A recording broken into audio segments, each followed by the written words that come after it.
Muy bien, los invitamos a que participen de este programa a la noche a través de las cuentas de Twitter que están apareciendo allí en la parte inferior de nuestra pantalla. Pueden utilizar el hashtag numeral La Noche Aborto FARC y responder la siguiente pregunta. ¿Usted cree que el acuerdo de paz pactado y firmado entre el gobierno colombiano y las FARC garantiza o no que los crímenes contra menores de edad en Colombia no queden en la impunidad?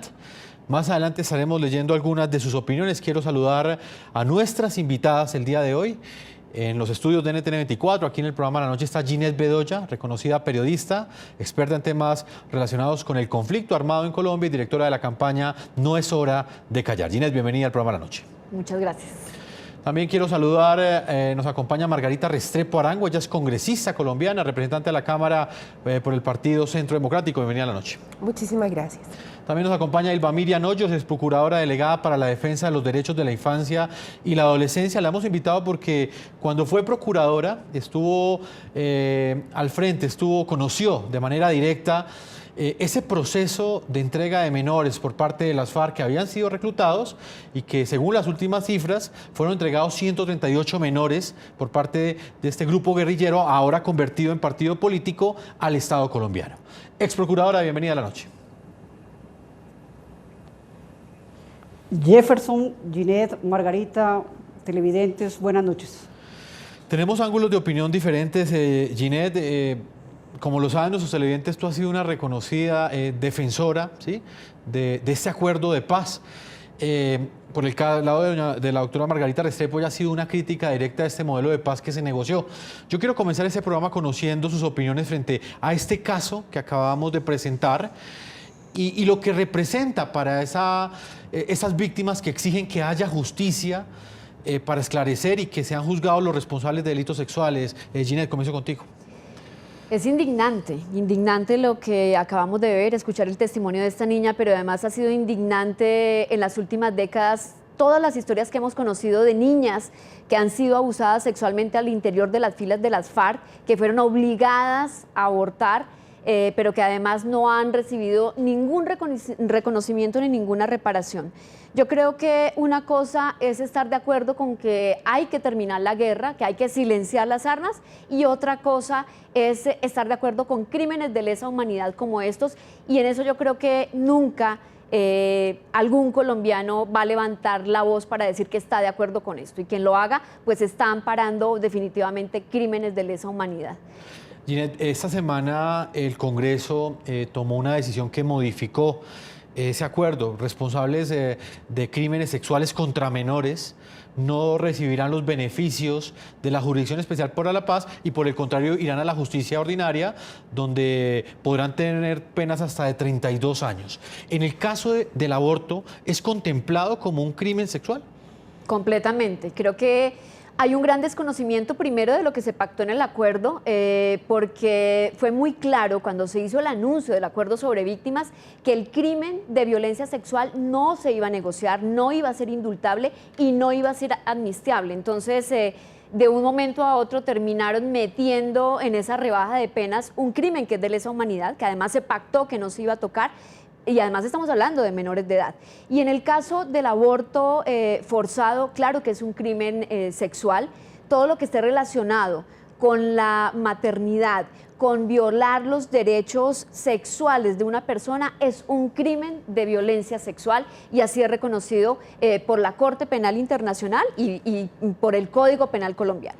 Ginette, usted estuvo presente en estas negociaciones, hizo parte también como víctima de alguna de ellas. ¿Quién defendía entonces en este acuerdo los derechos de estos menores? Yo tengo que ser muy sincera porque creo que ya pasamos de esa etapa de silencio frente a lo que ocurrió en La Habana, y tengo que decir que fui de las pocas personas que puso sobre la mesa el tema de los crímenes contra las mujeres integrantes de las FARC. Recuerdo que cuando hice mi planteamiento, cuando hice mi intervención allá en La Habana y le dije a la gente de las FARC que ellos tenían que responder por esos abortos forzados, la respuesta de Iván Márquez fue que ellos en ningún momento habían hecho eso, que si había ocurrido algún caso de estos era un caso aislado, lo que para mí fue una bofetada porque llevo más de 25 años documentando la guerra en este país y creo que fui de las primeras periodistas que denunció que las FARC usaban el aborto forzado como un arma y como una violación de los derechos humanos de las personas que hacían parte de sus filas. Así que creo que estuvimos a punto de que ni siquiera la violencia sexual fuera tocada en los acuerdos de La Habana. Si un grupo de mujeres y organizaciones de mujeres no presionamos para que la violencia sexual fuera reconocida por todos los integrantes de la mesa, porque también tengo que decir que no solamente la gente de las FARC ha cometido estos crímenes, también agentes del Estado. Y si no presionamos para que esos crímenes fueran reconocidos, en este momento estaríamos peor de lo que estamos ahora. Representante de la Cámara, Margarita Restrepo, usted del Congreso de la República, como crítica de este modelo de paz, desde otro ángulo diferente al de Ginette, también ha defendido los derechos de los menores. ¿Usted qué opinión tiene frente a este caso que presentamos y específicamente a la relación que tiene directamente con el victimario, que en este caso es Byron Yepes, de quien las FARC anunciaron su posible postulación como beneficiario de una de esas curules directas que le entregó este acuerdo a algunos integrantes de las FARC? Jefferson, a mí me parece irrespetuoso con el pueblo colombiano como se ha manejado el tema de los niños y de las mujeres en el proceso de paz. No se nos puede olvidar que durante pleno proceso de paz se reclutó las FARC 1.458 niños, según la Fiscalía General de la Nación. Como también tenemos que tener presente que mientras reclutaban 1.458 niños, ha devuelto al día de hoy 122 niños, de los cuales 2 son venezolanos y están entre los 15 y los 18 años. No han devuelto los niños, sabiendo que tenemos evidencias, como es la cartilla de Marquetalia, que los reclutaban desde los 4 años para que fueran guerreros más aguerridos, más deshumanizados. En el Congreso de la República se aprobó una proposición que va en el sentido de que todos los delitos de tipo sexual que se hagan contra los niños tienen que ser sancionados con la justicia ordinaria, pero no debían ser solo los delitos sexuales, deberían ser todos los delitos contra los niños, porque es que los niños son prioridad del Estado. Según la ONU, el Estado que no sea capaz de garantizar la seguridad y el libre desarrollo de sus niños es un Estado que no es viable. Entonces, a mí me preocupa enormemente eso. Tenemos además condenas. El señor no es solamente el terrorista Byron el que hoy va a ser castigado dándole el premio de ser congresista de la República del 2018 al 2022. Ese es el castigo que va a recibir, ser congresista. También tenemos, por ejemplo, a Iván Márquez, que está condenado a 164 meses de prisión, y a Timochenko, que está condenado a 121 meses. Y el gobierno nacional no hace nada. Más grave todavía, los niños reclutados que han sido devueltos, estos 122 niños de los que yo te hablo, según la Defensoría del Pueblo, aún hoy siguen en contacto con sus victimarios. Tienen celulares que están en contacto con sus victimarios. Y ese es el punto que me gustaría hablar con la procuradora Miriam Hoyos, porque sé que usted hace referencia a esos menores que fueron entregados por parte de las FARC en el marco de la última etapa del proceso. O sea que están siendo revictimizados porque siguen en contacto con sus victimarios. Exprocuradora Miriam Hoyos, ¿cuál es su opinión frente a este punto en particular? Y quiero preguntarle específicamente sobre el papel que usted jugó desde la Procuraduría en ese momento, cuando usted ejercía este importante cargo, en el recibimiento, o por lo menos en la coordinación del recibimiento de esos menores que fueron entregados por parte de las FARC.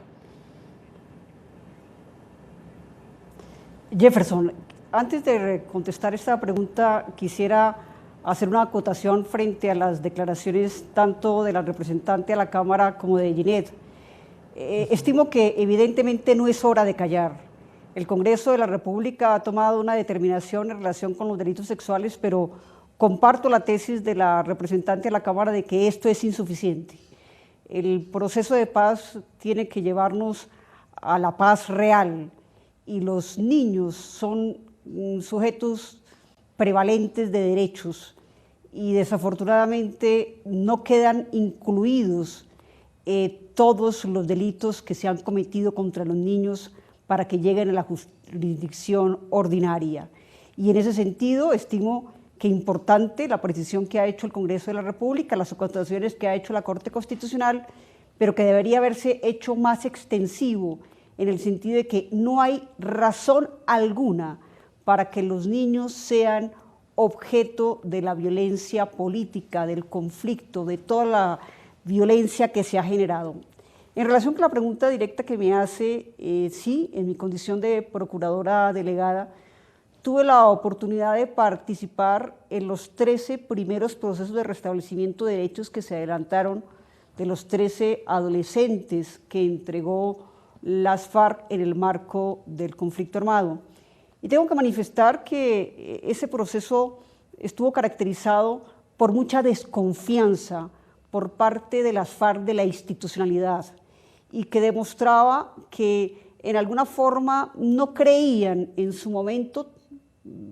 Recordemos que fueron unos días antes del plebiscito, hace casi un poco más de un año, que se había sometido el proceso de la paz, que se entregaron esos 13 primeros menores de edad y que generó una gran expectativa, porque nunca supimos ni nunca sabremos cuántos fueron los niños ni cuántos son los niños que realmente tenía las FARC antes y después de firmado el acuerdo de paz. Hoy se habla de 138 menores de edad entregados, pero lo que nosotros pensamos es que fueron muchísimos más y que se entregaron por lo que denominamos la puerta de atrás. ¿Qué significaba la puerta de atrás?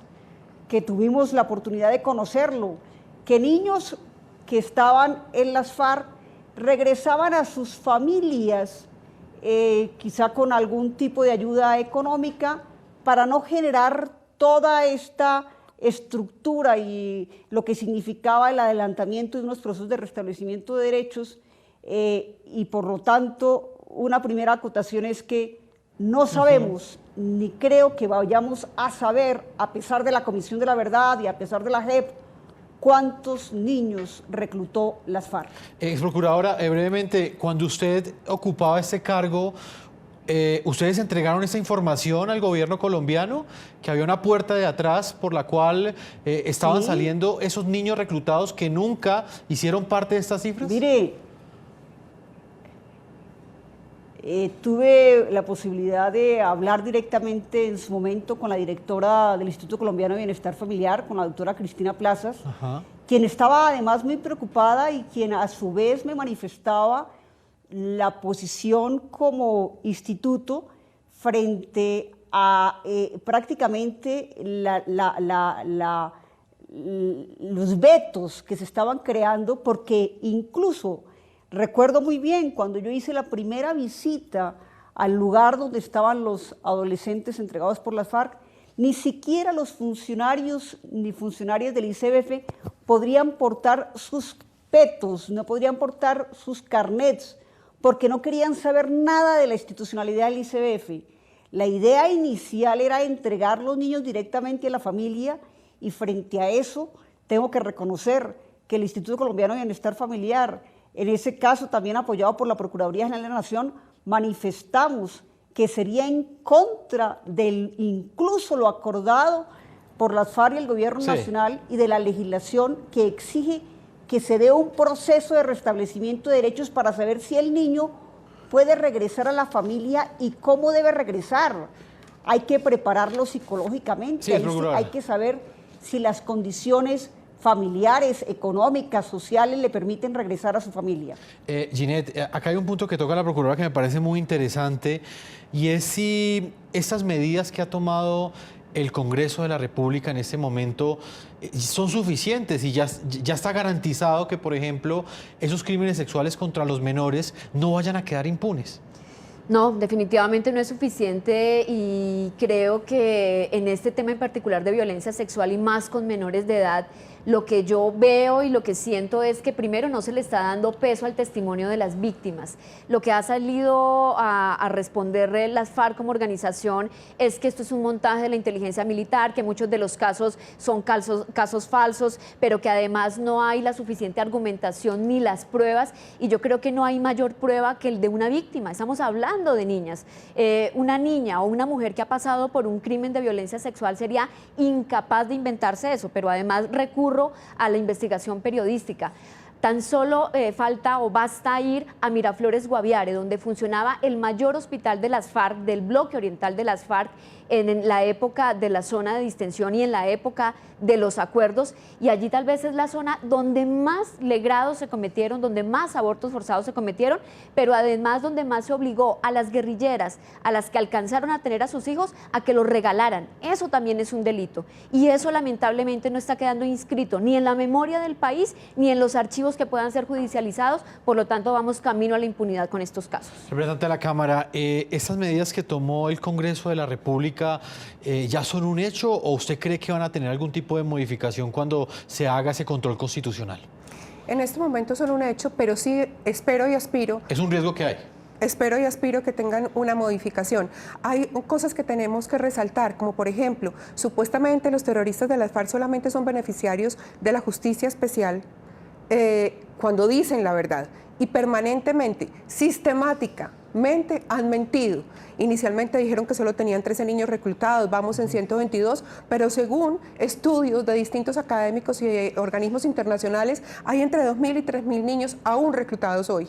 El proceso de la puerta de atrás de la que habla la ex procuradora es muy grave, porque no solamente liberaban niños por debajo de cuerda, los dejaban a su merced en las veredas, sino que también muchos niños los desaparecieron, muchos niños los asesinaron. ¿Y dónde están esos niños? Y más grave aún es la actitud cómplice del gobierno nacional, porque ha sido informado. Yo personalmente he hecho muchísimas audiencias de control político, audiencias públicas, he pasado informes semestrales a la OEA.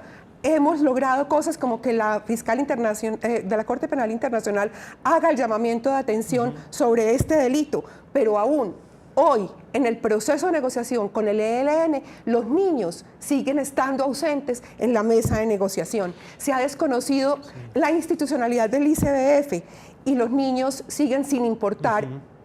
Me parece gravísimo que esto no solo conduzca a la impunidad, sino a que Colombia siga padeciendo este crimen por muchísimas otras décadas. Ex procuradora, ¿por qué cree usted que este proceso de entrega de menores siempre nunca fue transparente? O sea, no hubo claridad nunca frente a este proceso, ni en el momento en el que se estaba negociando este acuerdo de paz, y tampoco en esta recta final. ¿A qué cree usted que respondió esa estrategia, por llamarlo así, que de fondo se notó en este tipo de negociación?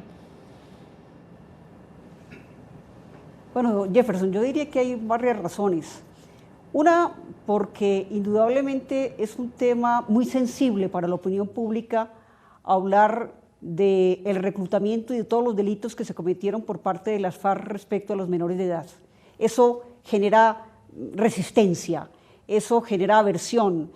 Aquí no hay justificación de ninguna índole para decir que niñas de 9, de 10, de 11 años hayan sido alistadas en el lenguaje que se utiliza o reclutadas y que hayan tenido todos los vejámenes que ya de una u otra forma conocemos. Por un lado no querían esa resistencia, pero por otro lado creo que hay unas razones de carácter jurídico. Los antecedentes de las decisiones que se han tomado en relación con el tema del reclutamiento de los niños en el marco de la Corte Penal Internacional dan para pensar que Colombia podría ser otro caso, porque ya están varios probados de lo que la Corte Penal Internacional podría entrar a decidir frente al tema del reclutamiento de los niños por parte de las FARC. Vamos a hacer una primera pausa comercial y los invitamos a que sigan opinando a través de las cuentas de Twitter que aparecen en la parte inferior de nuestra pantalla. ¿Usted cree que el acuerdo de paz pactado y firmado entre el gobierno colombiano y las FARC garantiza o no que los crímenes contra menores de edad en Colombia no queden en la impunidad? Queremos conocer sus opiniones y también frente a los planteamientos que han hecho cada una de nuestras panelistas el día de hoy frente a los crímenes sexuales cometidos por las FARC y los diferentes actores del conflicto armado y la forma como quedaron en el marco no solo de la Jurisdicción Especial para la Paz, sino también de la justicia ordinaria. Una pausa y ya regresamos a este programa de la noche.